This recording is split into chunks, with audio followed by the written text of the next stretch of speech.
Well, for a long time, South Africans have been warned about citizens' out-of-control debt. Parliament's Trade and Industry Committee published a draft bill for public comment last year.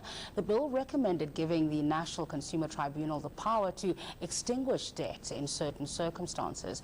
We speak to the South African Institute of Professional Accountants, Faith Ngwenya, about the bill. Faith, thanks so much for your time today. What was the purpose of this debt intervention bill?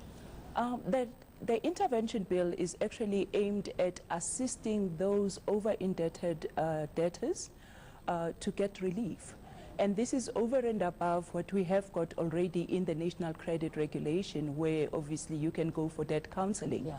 So the bill itself is aimed at extinguishing, as you have mentioned in your brief, that you can have certain debt being extinguished if you meet a certain criteria that has been put out in the bill. It's still a draft bill. Yeah. It has been debated in Parliament with pros and cons. So, but it really is aimed at trying to alleviate a bit of debt from the over-indebted people. Do you think it's a good idea to extinguish some debt? It is a good idea, because if one is looking at how South Africa is over-indebted, I mean, we are a country that is extremely indebted. And a number of things come out of your over-indebtedness, because obviously the chances of you being employed, the chances of you, obviously let's not even talk about getting more credit, because that person shouldn't be getting more credit, but just the proponents of getting a job are challenged if you already are over-indebted.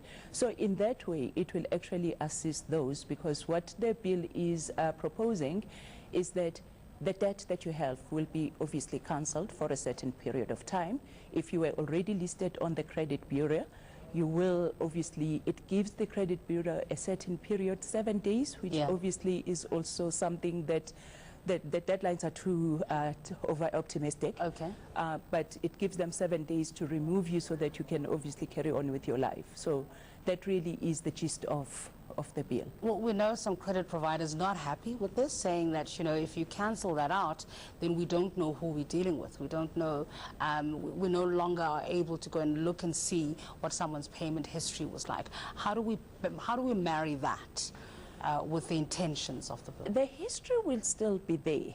It's only that it cannot be used to obviously prohibit you from doing whatever it is that you wanted to do. But if you look at the guidelines or the proposals that have been put through, it really is those people that really need this relief. Somebody that earns an average monthly income of 7,500. They do not have realizable assets. Yeah. And even their unsecured debt must not exceed 50,000. So we are not necessarily looking at those people that have significant debt and are in a position to obviously pay, and they've just gone into overcredit. Yeah. Is there not a danger that those people would then become discriminated against in future when it comes to getting maybe even unsecured debt? It shouldn't, because that is what the bill is aimed at doing. It's aimed at protecting those people, that their names are removed, whilst you can always go back and check, and as a credit provider, but if you feel that as a debtor, you have been done unjustly because of your previous successful debt intervention, then you can take it to the credit tribunal. Okay. So that obviously is an option that has been opened, which will assist in that event.